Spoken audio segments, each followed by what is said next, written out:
Welcome to a very wet and windy Isle of Harris on the Outer Hebrides. Now, I am filming this video in the rain because it hasn't stopped raining for several bloody days. Now, I want to do a bike check on my Deviate guide behind me here. I have tried this many times, but due to the weather, me making mistakes and technical malfunctions, I still haven't managed it. And honestly, this is like my 20th attempt. So whatever happens in this video is going to go on YouTube. This is the video you're going to watch. There will be mistakes, I will miss information, but that's what the comments are for. So for my inevitable mistakes and misinformation, go into the comments, make sure you get your questions answered. So, for those of you that know the channel, have been following me for a little while, you will know that I now ride the Deviate guide. The guys at Deviate were kind enough to lend me this bike. I don't own it, but they have lent me it. So what I will say is I am allowed to speak freely about this bike. There is no contract, there's no money or anything changing hands. All the views that I'm about to talk about are my own views and have not been swayed in any way, unlike some other places you might, some other reviews or whatever you might get. These are my actual thoughts. Now the second thing is, they have lent me a bike, but it's not a new bike. It is maybe a year and a half old. It actually has the number 4 on the back of it. It has been part of a demo fleet and has also been part of guided trips as well. So it's done some miles, that is both good and bad, but we'll get into that in a minute. Deviate is a Scottish company, believe it or not. It is run by Chris and Ben. Chris is an ex-Aston Martin engineer. He is the designer behind it, and Ben Jones is the knowledge behind it.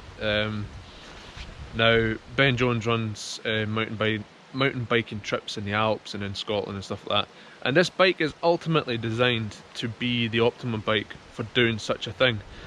That is why they went for a gearbox. That is why they went for a high pivot point. And it's all to do with reliability, dependability, less fatigue on the legs over the course of a day, and yeah, and it's also a really cool bike. So that's the guys behind it, that's the company, and this is the bike. So it's 160mm travel, front and rear. It is aimed at enduro. Now, they only do them in black, and they only do them in carbon. And unfortunately, at the moment, they only do them in a medium or a large. The one I went for is a large. I had the option of the two, tried both. I found the medium just a little bit too short. I am 6 foot and 3/4 of an inch.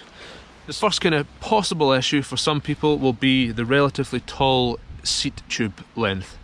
Now, I don't even know what my inseam is, but the seat tube was not a problem, so I went for this one because it has a 475mm reach on it, and I quite like that. That's the longest reach I've had on a bike so far, but I really quite like it.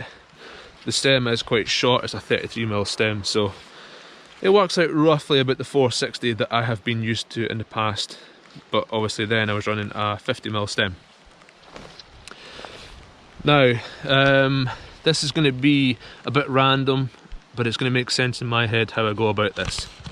So there are two things about this bike that really make it stand out, and there's going to be a lot of emphasis on these two things throughout this video, because it really is what makes this bike special and what makes it completely different to many other bikes out there. So first of all, no rear cassette, no rear mech. Nice single speed setup there, and that is because it runs a gearbox. Now, the gearbox has so many pros and cons, I could make an entire video just on that. I'm not going to delve too much into depth in this because this is a bike check and not a review, but roughly the gearbox is better because it has a good range on it. It has a 600% gear range. It's more reliable overall. It comes with a 5-year warranty. It takes the weight off the back end and puts it forwards, which means that you've got 40% less unsprung mass in the rear wheel, and you've basically added it into the lowest, most central place on the bike, which is fantastic for suspension. Now there are bad points about the gearbox, we'll maybe get into that when we get to the shifter up there. But yeah, good pros and cons. Read about the gearbox if you want. It's a pinion C-line gearbox, and read about it. What I would say is take the drag claims with a pinch of salt, because once the gearbox gets bedded in, the drag is almost irrelevant. But it is more than a conventional drivetrain, that's the main complaint. Now, I mentioned how taking the weight off the rear and putting it forwards makes the suspension behave better. Now what that means is there's less weight at the back for the suspension to deal with, so it is much faster to react. Now, add to that, we'll get into this in a second, add to that there is a high pivot. Now what a high pivot point means, that any square edged hits that come in from the front that would normally slow the progress down of any other bike due to the suspension basically works against it. So this actually has a rearward axle path, so anything coming in from the front is actually pushing the suspension the way that it wants to travel anyway. Now anyone that follows the Downhill World Cup series will know about the Commensal and their high pivot point in the downhill bike, and Omri Pirion just absolutely killing it in that scene. And a lot of that is to do with the high pivot point, and I think a lot of the downhill guys, companies, are starting to push high pivots onto their downhill bikes, and rightfully so, because it's fast. You know, when square edge hits coming in from the front don't slow you down, that's fantastic. Add to that due to the rearward axle path, they've basically put in an idler wheel. Now this basically means that there is no chain growth, because the chain goes right over the pivot point, so there's absolutely no chain growth when the suspension goes through its travel. Now what that means is that the chain and the drivetrain do not affect the suspension either. So not only do the forward impacts, or the rearward travelling impacts not affect the suspension, and not only does less weight on the rear not have a negative effect on the suspension, the whole drivetrain doesn't really affect the suspension. Now I can't emphasise what that does.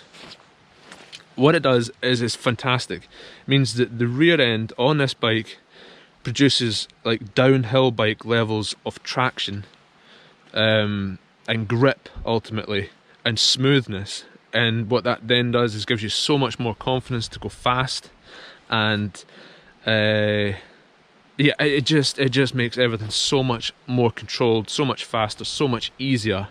It's just ridiculous, and words can't describe it. You just have to experience it. And then, as I said, there's no effect from the drivetrain on the suspension, which also means that there's no impact from the suspension on your legs, i.e. there's no pedal kickback. I didn't even realise pedal kickback was a problem until I tried this and noticed that my legs were not really having to do much. They weren't taking any impacts, and now that I've had the bike for a while, I've realised that over a long, rough trail, my legs are significantly less fatigued, and that can only be a good thing. So that's the main things about the bike that really make it stand out. That is what makes this bike almost unique. There's, to the best of my knowledge, there's not a gearbox bike out there with a high pivot point, and as I said, those things combined are phenomenal, and that's the main reason why you might want this bike over any other bike. So now we'll go into the kind of components. This bike is not a build that Deviate do. It's also not fully customized by me. It's half a build of theirs that didn't have all the original parts, and half some stuff that I put on. So they do sell a frame and drivetrain option as well, so you can make whatever bike you want, or you can buy the King Creek build or the Fox build, but this is none of them. This is just random, so some of you will recognise some parts off my last bike. So let's have a look. So I suppose the things that jump out at you first are the orange bits, so we'll start with them. So you can see I have my orange my orange E4 brakes, front and rear, along with the discs. These things I plan on taking with me on whatever bike I ride because I love them so much. Tie that in with the Race Face Atlas bars. I get a lot of questions about these bars. I basically got them to jump out in YouTube thumbnails. Most of my thumbnails look something like this, but with a different background. So they're Race Face Atlas, they are 810 wide. The next orange thing is my Hope Pro 4 hub, and that is laced onto a Stans Flow Mark III rim. This wheel is straight off my last bike. I love this wheel combination, this hub and rim combination. Unfortunately I couldn't put it in the back end because this is a 135mm spacing, and that might sound kind of backwards, you know, a backward step in progress, but what it means is this is a Hope Pro 4 hub as well. Now this one is actually slightly less of a dish than what you can get, but there's a good few options of hubs at this spacing, and generally this flange comes a bit further out, and what that means is you get a equal sized dish wheel, which means more strength but within a narrower space. So a narrower space means less things to catch, you know, it's a narrower rear end overall, but stronger than boost because you don't have to cater for one of these massive cassettes. Whilst we're here actually, obviously no rear mech, but what that does, look at the ground clearance in this thing. So there's nothing to catch on rocks, and there'll be a few of you out there that have caught a mech on a rock and it might even have wrecked your wheel as well. So that is another thing that this thing avoids. What I will show here, sorry, is the neatly tucked away chain tensioner as well. That chain line is fantastic and quiet. It's even got rubber on the bottom to make sure that you don't get any noises, and it is a pretty silent bike. So sorry, the rear wheel is, yeah, this is something that you wouldn't get on a build, and it's not something that I made either, but it's Hope Pro 4 Trials hub on a DT Swiss EX 471 rim. That's a little bit narrow for my liking. I would actually change this to an Onyx Sprag clutch hub if I could. It's completely silent and instant engagement, and I would change to the Stans Flow Mark III rims as well, but I'm not going to. It's not my bike. I'm not too bothered at the moment.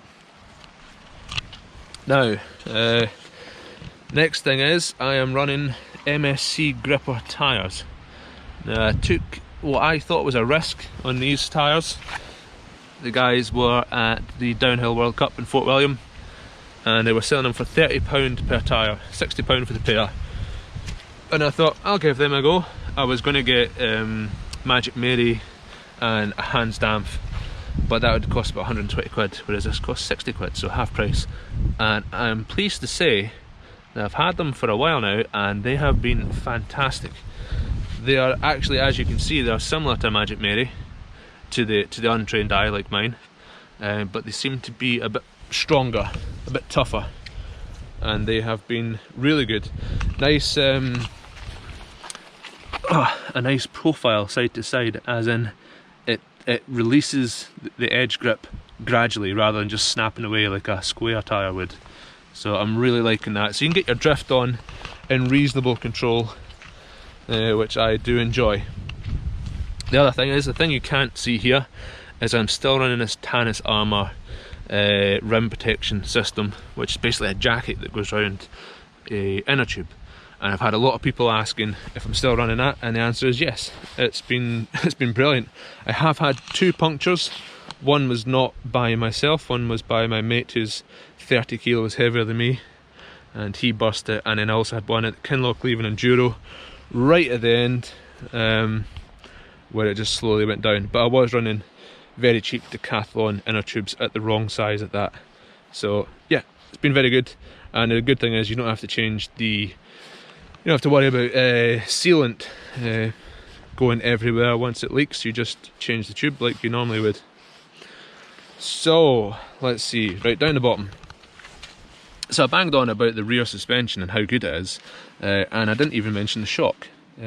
So this one is a Cane Creek double barrel air, and although it's quite intimidating for somebody who's maybe less experienced, it has so many levels of adjustment: high and low speed, rebound and compression damping. So there's 4 levels of adjustment within that, as well as obviously your air pressure and your dynamic climb assist lockout. But that is a fantastic shock. I can't quantify how much of this amazing suspension performance is down to this, the gearbox or the pivot, but between the lot of them, the suspension is amazing. Yeah, just silky smooth, this thing. And also very quiet, which I like. You don't hear the oil in the damper. Whilst we're down here, Shimano Saint pedals, as always. I've run these for years now. I have no intention of changing them. You can usually get them pretty cheap, and yeah, why, if it ain't broke, don't fix it. Whilst actually, yeah, I don't clip in, never have, possibly never will. Nothing against clipping in. I just I've never done it, and I think I'm too far into my biking experience to risk changing something as fundamental as that. Most people that start in flats stay in flats. Most people that start in clips stay in clips. So I am just flats all the way for me just now. Although I will not rule out clips. I may race enduro at some point, so maybe clips might work. Here we go. Here's one of the things I forgot already. It's a 650B, 27.5. Forgot that straight away. For all these people who'll be thinking, you summarised the bike but never said what size wheels they are. Well, they are the smaller wheels, which isn't as much of a problem as you'd expect because the suspension's so good. We'll maybe get into that in a minute. A lot of you may be noticing a bottle cage here as well. This is the Fidlock system. Fantastic idea. Just magnets with a twist. And that thing has been down some extremely chunky trails and it hasn't come off yet, so I don't think it ever will. And it's also a 600mm, so you can see there's plenty of space within this frame to actually fit a massive water bottle. So another good idea, and obviously with the shock being down here, you got weight load down.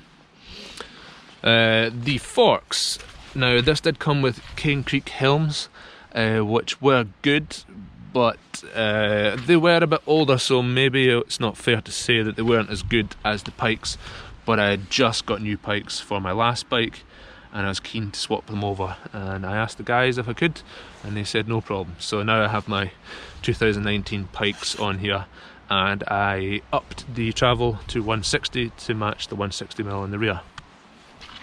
You'll also notice a full-on mudguard here. That is a Mucky Nuts long mudguard, and I wouldn't normally get something like this, but they sent me one and I was reassured that it wouldn't detract too much from the looks, and they were right, it doesn't. So I will keep it, and I'll keep it on, and it's also done a good job. There's only so much you can say about a mudguard, but this one hasn't budged, it hasn't failed, and it looks pretty slick, so I'm happy with that. Right, we're getting there guys, we're getting there. The dropper post is a 9.8 fall line. It is mechanically actuated, no hydraulics, which is good. It's been reliable.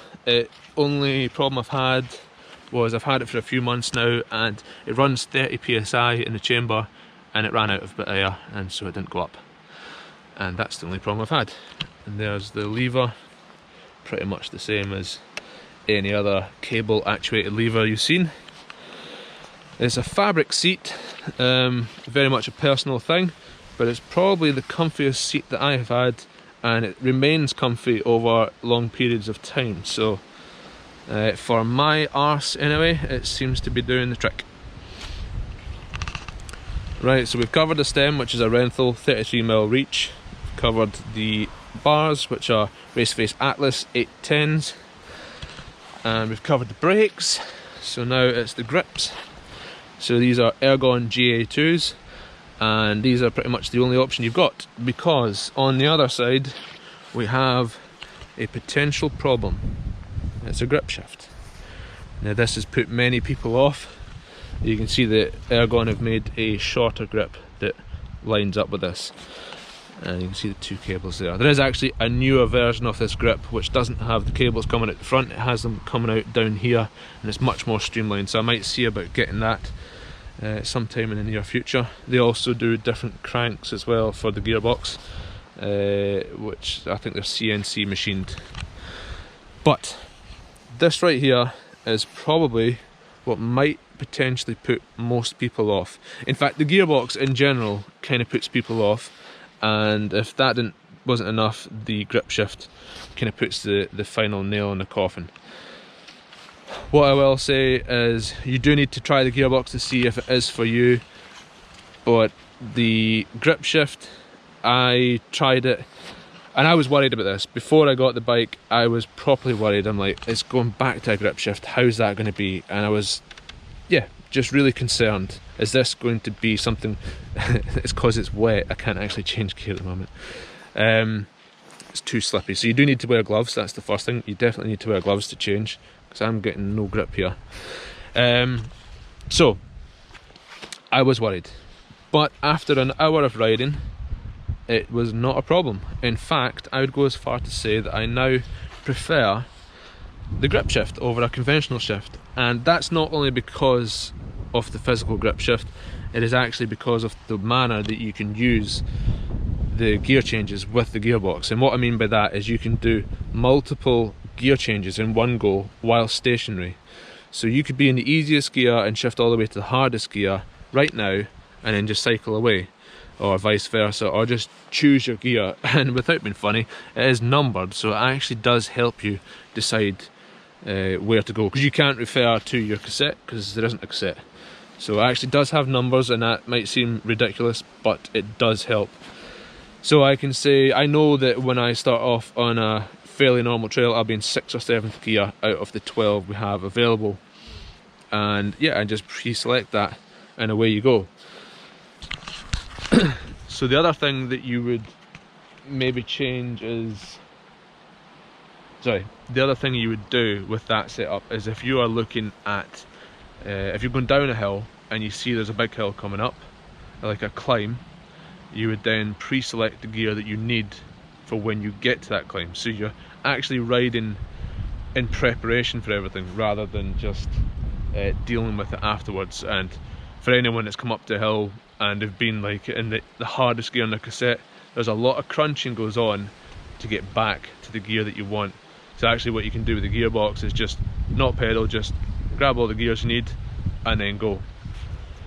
So there's definitely pros and cons. What was I going to say? So yeah, maybe the other thing that might put some people off is it's not a 29er.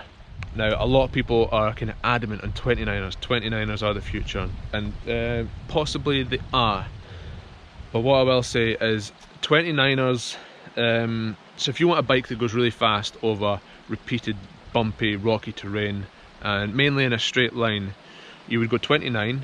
You'd go for quite a long bike, you'd go for quite a slack head angle. Now for me, from my experience anyway, 29ers, they still don't manoeuvre quite like a 650B would, and just for the laws of physics I don't see how they ever quite will, although I'm sure they will narrow the gap. The other thing is, a long bike isn't necessarily that good on the corners. Again, manoeuvrability is compromised, and my personal hate is a too slack a head angle. There's head angles out there on enduro bikes are like 63 degrees. For me, that is ridiculous, and it just kills the bike in slow speed terrain or flatter terrain. Now this thing has a 65.8 head angle. Now that's quite steep, but this bike is designed to be manoeuvrable and chuckable, and then tie that in with the small wheels, it's even more manoeuvrable. So where the other bikes will need to change their geometry and, you know, go longer, lower, slacker, bigger wheels and slack head angles, this thing doesn't need to, because the suspension platform does that. And so then they can focus everything back on making it manoeuvrable in the corners as well as fast in the straights, whereas the aforementioned longer, lower, slacker bikes may struggle when it gets a little bit tight. So I hope that kind of made sense. In my head that makes perfect sense. This thing is it's achieving really good stable speed over the bumpy stuff, but in a very different way, which then doesn't compromise it in the tighter stuff. One final thing about geometry, I think it's a 75-degree seat tube angle, and that's not bad. Run the seat forwards and it's really quite efficient on the climbs. It's a really nice pedalling position.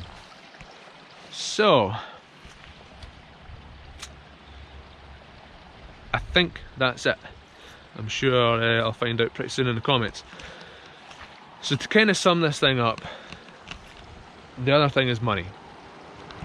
This bike is going on for 7 grand for the better builds. Sorry, there's a car going really fast by. So it's near 7 grand for the high-end Fox build. It's just under 7 grand for the King Creek build, and it's about 4 grand for the frame and drivetrain. Now the frame and drivetrain, bear in mind the drivetrain is about £1,000. It has a 5-year warranty. The frame has a full lifetime warranty for the original owner, which is the same as Santa Cruz. It's actually not that bad, and it's a UK bike. So why would you spend that kind of money on a bike that isn't like a Santa Cruz, a Yeti, or an Evil, or a Specialized, with, you know, the kind of bikes that do command those amounts of money? Well, you're getting that lifetime warranty in the frame, you're getting a 5-year guarantee warranty on the gearbox, so you've got a bit more peace of mind. You're also getting something extremely unique. There is not many bikes like this. In fact, there is no bikes like this. Yeah, and then on top of that, performance. Honestly, going down a hill, I don't think that you could spend any amount of money on a bike and get one that performs better than this on the downhill. There is no suspension platform other than downhill bikes that can live with this, and I honestly mean that. And if you don't believe me, as always with any bike, I would highly recommend doing a demo. The demos are always the way that you're going to find out if you like a bike or not, rather than taking my word for it or some review you've read somewhere. You have to ride it yourself. If you've made it this far, I have the link to Deviate Cycles in my description. It's just to their website. You can learn more about the bike, some of the things that I've missed out, and then you can get in touch with them actually with a direct message, and the chances are, well, it will be Ben or Chris, one of the owners of the company, who will get back to you, and perhaps you can arrange a demo. Chris is based in Bristol, Ben is based in Stirling, Scotland, so the chances are you can get some kind of demo arranged and they'll come out with you and help you through, you know, because it is a bike that takes a little bit getting used to, basically because of the gearbox, so they're there to help you. It's a one-on-one. There's no better demo you could get, so if you are interested in it, give the guys a shout and try it, and hopefully if you do try it and you like it, hopefully you buy one. If this bike was made by Yeti or Santa Cruz or Specialized, people would be all over it. People would be buying them, they'd be flocking to buy this thing because it performs so well. But people are nervous, or they haven't even heard of them, but maybe if they have, they're nervous of buying one because it's a company they haven't heard of. So give it a go, I'm pretty sure you'll like it. I see this is coming up for half an hour now, so if you made it, if I'd kept this all in and you made it this far, thank you very much, and we'll see you in the next one, where I'll probably be riding this bike or my Specialized Evo. Thanks guys.